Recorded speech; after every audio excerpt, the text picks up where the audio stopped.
we aren't going to live in a world where one model rules it all. But it's incredible at the rate of innovation that we've seen in open source. The world that I see tends to be like, rather than artificial general intelligence, it's like practical, specialized intelligence. The pace here is truly that you will have a breakthrough on expectation about every week.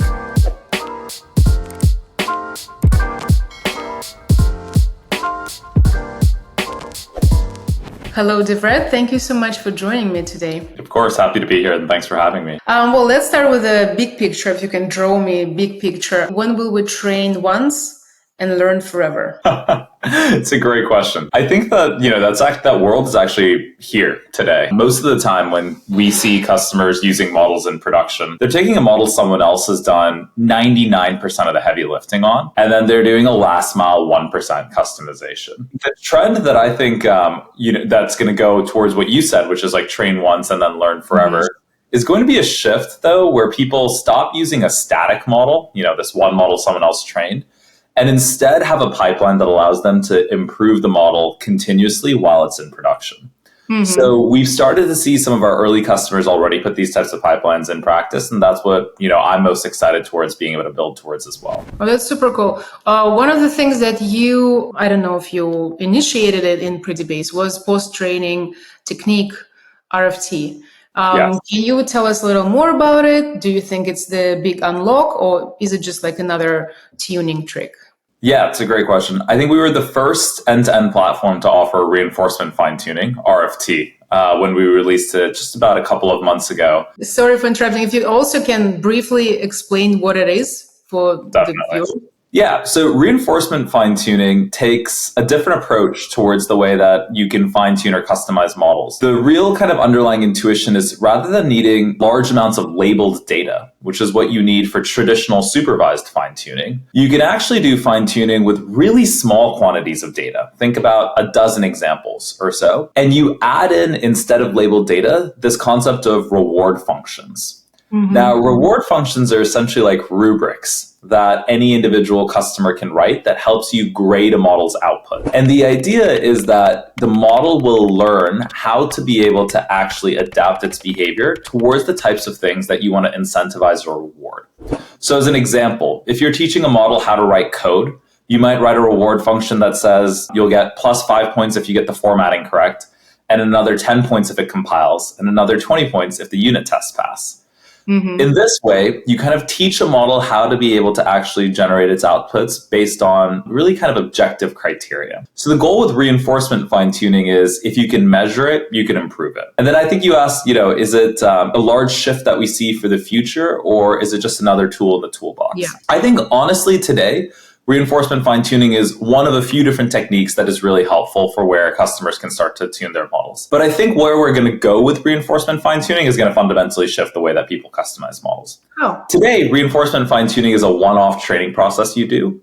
But where I see RFT really going is becoming part of this continuous feedback loop, where models are getting better online. And I think that is going to be a paradigm shift in how customers are tuning and training models. Do you see it already? Companies implementing this feedback loop? The very early end of cutting edge companies, yes. So I'm working with a couple of companies in the healthcare domain that are building co-pilots and assistants for their end patients. And what they do is they have a lot of interaction data with their end patients. And they actually are bringing right now a combination of LLMs as judges to be able to verify how good was that conversation, but also clinicians that are able to actually label different conversations and bring that in as kind of continuous feedback.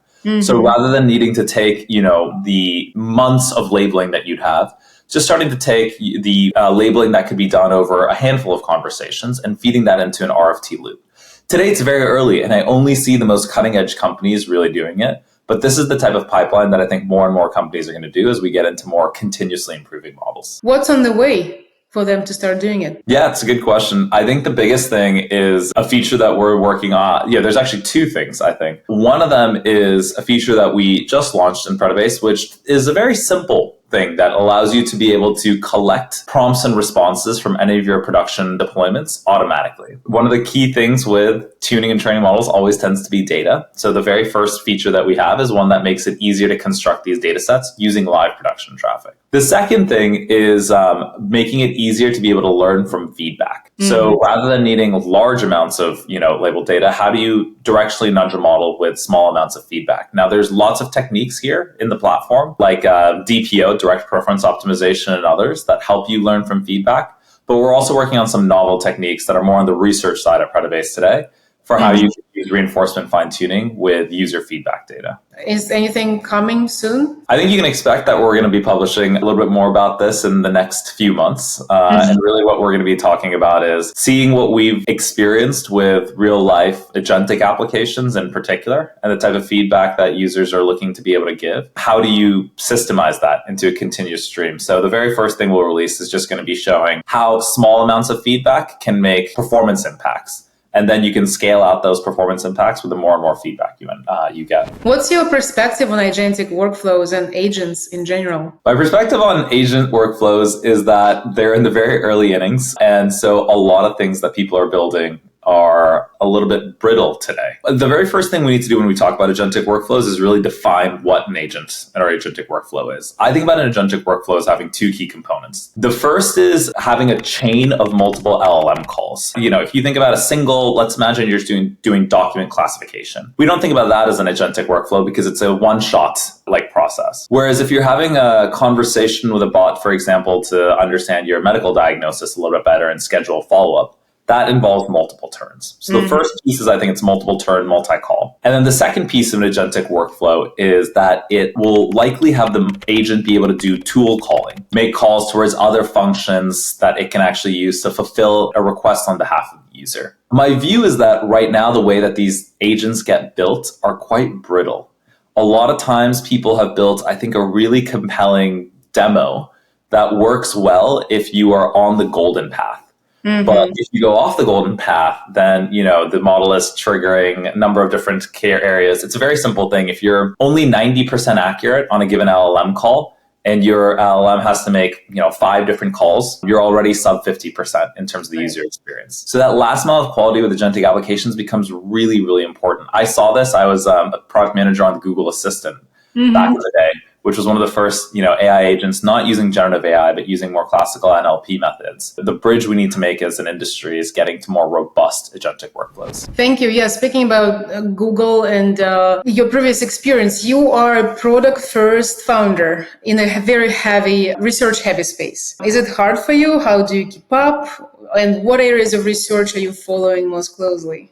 I really enjoyed, actually. So my background was I did my undergrad and master's in computer science and had done some initial research as well in CS before I like to say I sold out and became a product manager. My real interest in product was because I saw it have kind of the most cross-functional impact. In research, you usually go very deep into an individual space, whereas in product, you get to see how a combination of research works with engineering and design. And so that was my main intent. Even when I was at Google, though, I was working closely with research teams. And so I've always felt very comfortable working in areas that are fundamentally based on, things that are still developing and core research that's happening. I will say this space moves much faster than anything else that we've seen. Much faster than I think when we were talking about some of the shifts to cloud, shifts to mobile. The pace here is truly that you'll have a breakthrough on expectation about every week. Yeah. When we were planning our reinforcement fine-tuning launch, one of the most stressful things was knowing, is OpenAI or Anthropic or Mistral or DeepSeek or Google, Amazon, Meta, are they one of them going to put out something massive out the same week and just suck all the oxygen out of the room? So it is dizzying to be able to keep up, but I think some of the core background and research that I had helps a lot for just being able to understand some of the core techniques people are employing here. I remember working with a few ML companies before ChatGPT moment, and when it happened, so many needed to pivot. If we go back to that November, December of 2020, 22, 23? 22 was when it initially came out, yeah. Mm-hmm. Right. It's just so fast. It seems a long time ago. What changes did you have to make when everything started to just explode? It was a really interesting moment for us because when we started the company, we had a mission to democratize deep learning. And so we had built interfaces and a product and infrastructure to make it easy for people to train their own deep learning models. And then the way I like to just reflect on it is in end of 22, OpenAI democratized deep learning than any of us.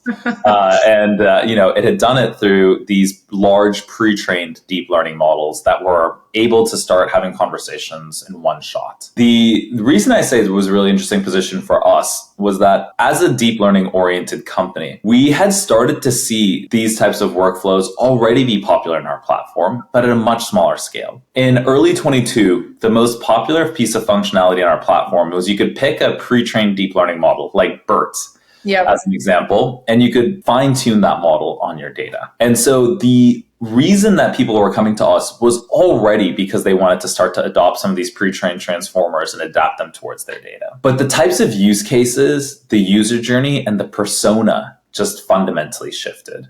Right. When we were talking in 21 and 22, it had to be an NLP engineer, someone who understood the intricacies of a BERT or a T5 or an image in computer vision like VIT, in order to be able to really understand the platform. And fast forward to today, I think some of the most prolific AI engineers are ones that just got started in the field a year or two ago. We really needed to, depending on how you think about it, I often think about it as a complete pivot, but it was a real focusing in on our product. To say, rather than we're going to help you build deep learning models across the world in general, we decided to really pick and make the bet at the beginning of 2023 on just this one technology, large language models. And we decided to make the bet that the future of LLMs in production were going to be specialized and customized.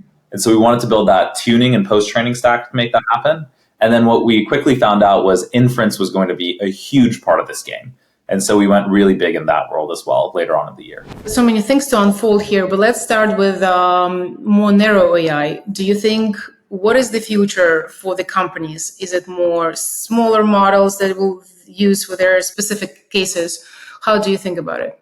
Yeah. I think that genuinely the entire pie of AI use cases is going to grow. So if you ask me today versus in 2027, you're going to see more use cases of every breed.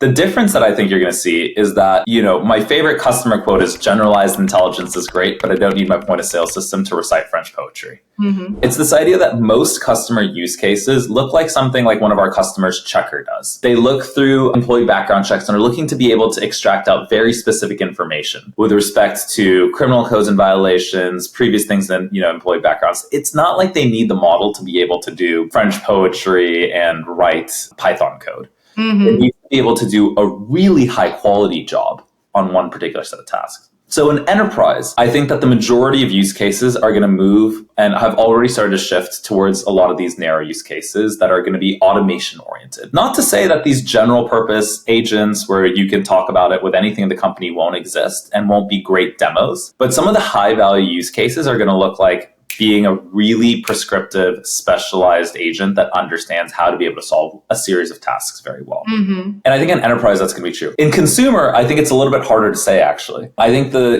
versatility is actually very helpful when it comes towards consumer. But I think regardless, one thing we've seen that wasn't obvious in 2023, but I think is obvious in 2025 is we aren't going to live in a world where one model rules it all. You're going to see a mix of open source models, closed and commercial models, different size parameter ranges. And just like any software tool, people are going to choose the best tool for their individual task. And I like the thesis we have is the types of tasks that require narrow AI are going to grow at an even faster rate than the type of tasks that the rest of AI world are dominating with today.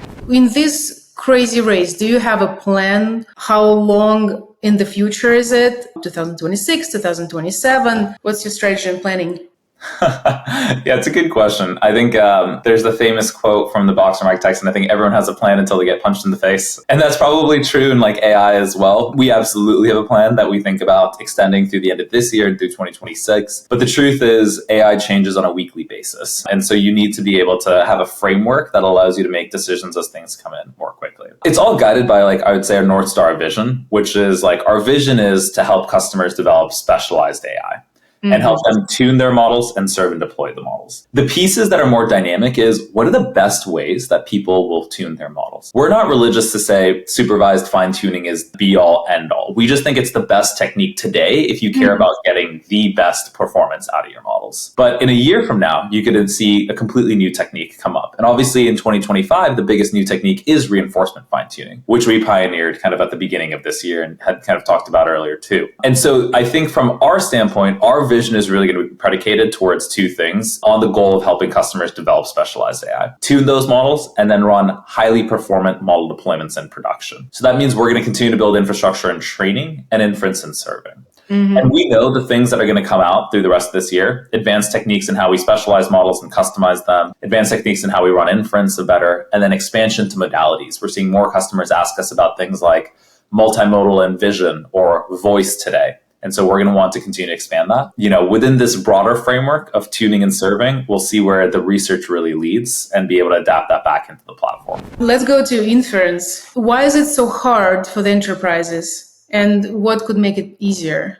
Yeah, inference is a phenomenal example of something that starts off being very easy and then gets hard as you actually peel back the layers of the onion. Why is inference hard? It gets hard between the different stages that an organization ends up being in. Yeah, there's the crawl stage where I'd say the difficult part of inference, it's not so much needing brilliant software engineering, but it is that, GPUs, for example, might be hard to get. So if you have the largest possible model, you might need 8 or 16 H100s running to just have a single replica of a model deployed, which means you're going to have to procure them and then decide if you're able to auto scale them up or down inside of your environments. And you need to set up an initial inference server and framework. Now, a number of companies, including us, have tried to make that easy by open sourcing inference frameworks and servers. So we've open sourced Lorax, which is the underlying inference technology that we use, so that anyone can stand it up themselves. I think what I see, though, is if you're a smart engineer, you can set up your own inference framework and server. You can get that working. And it'll work well to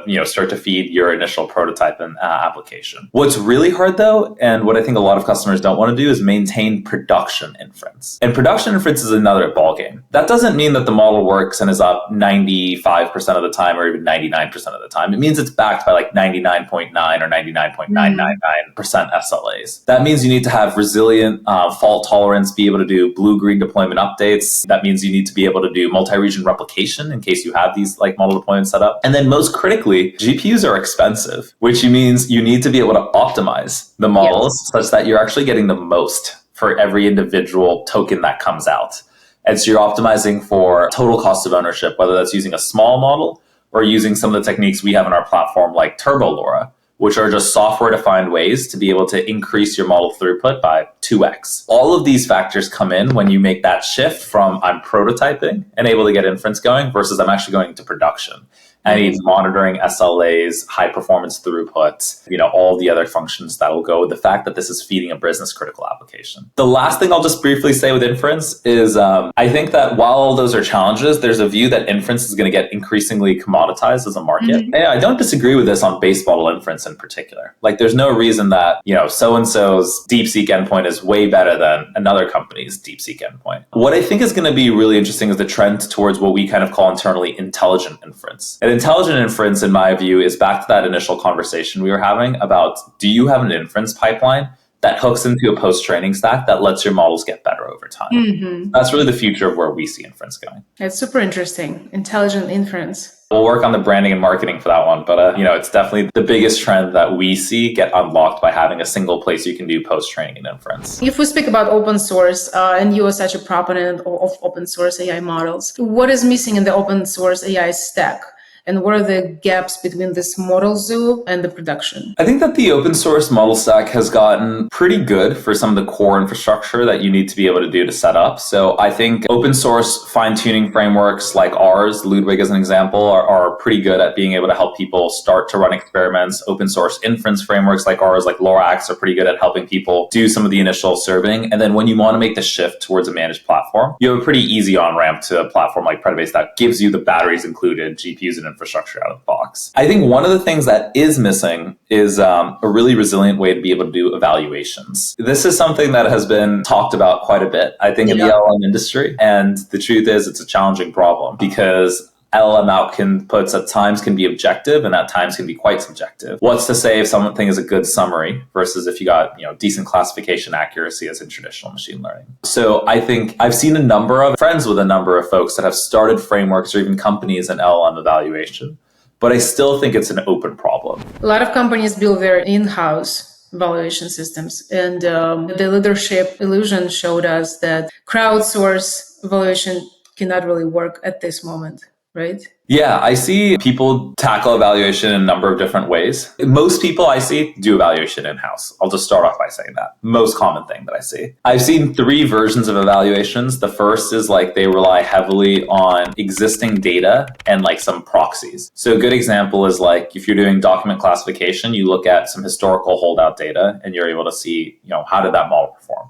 That's the cleanest, simplest way, but isn't always possible, because that works for use cases where you have that historical data. The second way I've seen evaluations done is to leverage generative AI itself more heavily. And so here we see people use LLMs as a judge as the most common technique, but they start to use larger models as graders to understand this response, answer the customer's question. Was this a good summary for the output that we were looking for? And so forth.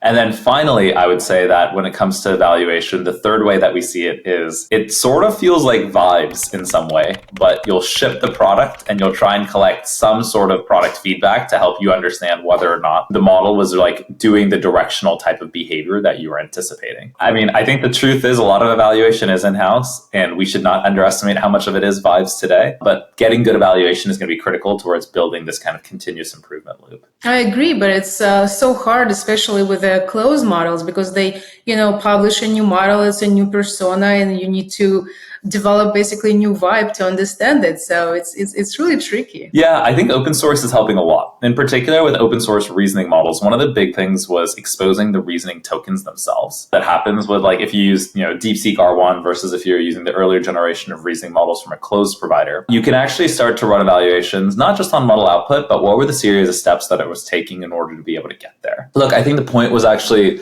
much less obvious in 2023, but I think has become really obvious for most companies now, which is open source is here and like going to be here to stay. In 2023, when we talked about the future being open source, the best open source model at the time was GPT-J. And, it was a far gap from where you thought about GPT 3.5 at the time. Today, DeepSeek R1 or V3, Qwen 3, Llama 4, these models are not only on par, but many times actually in the benchmarks doing even better than like the leading commercial models. To me, that's actually 6 months ahead of schedule. I would have thought like end of 2025 would have been the earliest that we'd see open source models beat commercial models. I thought they would be on par this year, but it's incredible at the rate of innovation that we've seen in open source. You never speak about AGI. What is your stand on that? I think AGI is something that's far from the world that I see, in honesty. Like the world that I see tends to be like, rather than artificial general intelligence, it's like practical, specialized intelligence. And so I think that AGI oftentimes think about in the research labs,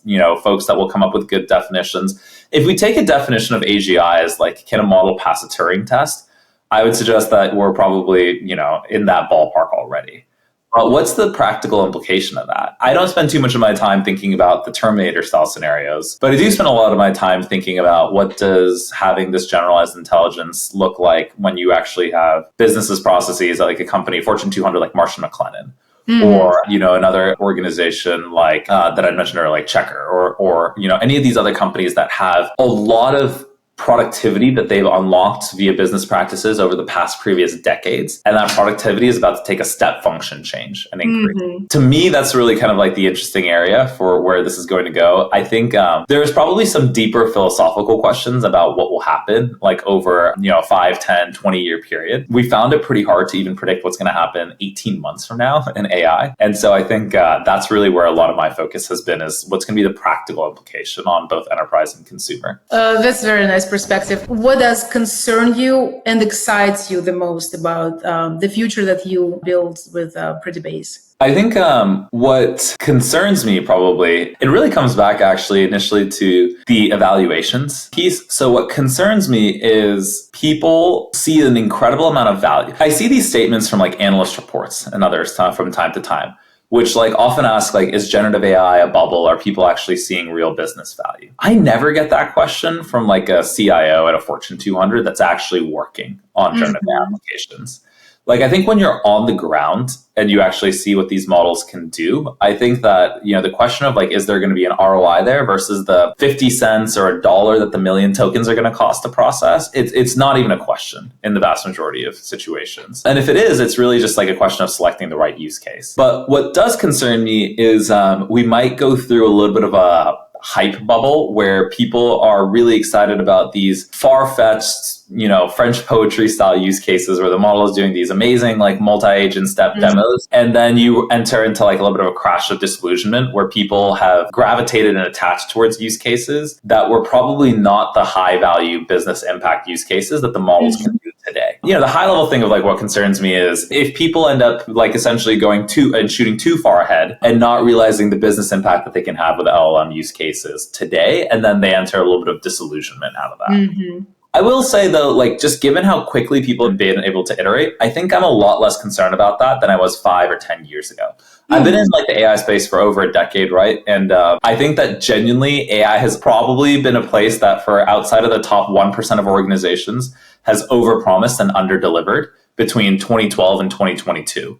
It was an area where we talked about you're going to have, look at how YouTube does recommender systems. You can bring that to your small and medium-sized business. That never really translated right. I don't think that's true for the current wave of AI that we're in right now. And like the thing that would concern me is if we started to adopt paradigms that make people think that way. The trend that I'm most excited about is it used to be the way in like software development that you'd sort of like perfect and then ship. Right? Like you'd go ahead and build and then you'd test, you'd do some dog fooding and then you'd go ship out your product. As a startup entrepreneur, I think a lot about how do you get really fast feedback from the market as quickly as possible. And, one of my previous mentors had said, if you ship something that you're not at least a little embarrassed by, you've waited too long. And the thing that I think I'm excited about in AI is you've actually started to see a shift in how people develop too, where they're putting out honestly 60% solutions today. And the reason they're putting out 60% solutions is they want to test, do I have product market fit with this solution? And then also start to collect data such that they can improve those models over time. And so I'm excited to see what this more startup way of thinking is going to mean now that it's being adopted, not just by 20, 50 person organizations, but also some of the larger companies adopting Gen AI. Thank you. That's very insightful. My last question is a complete change of gears. What is a book or idea that shaped your thinking? And it can be related to machine learning or completely unrelated. Completely unrelated. I would say a book that I like is it's called The Happiness Advantage by Sean Aker. And so it's a psychologist at Harvard that basically studied behavioral psychology in the context of like organizations oftentimes.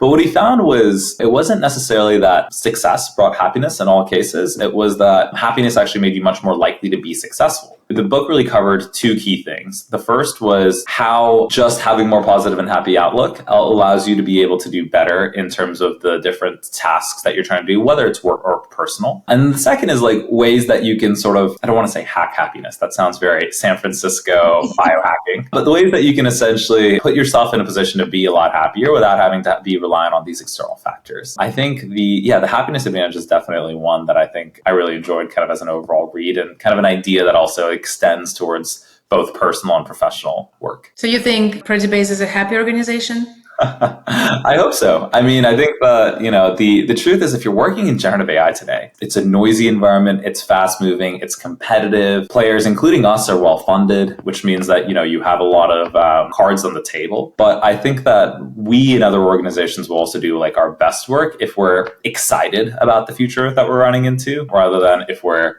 operating out of like, for example, predominantly concern or other things like that. Great. Thank you so much. That was wonderful. Of course. Yeah. I really enjoyed the conversation today. And thanks for, again, having us on.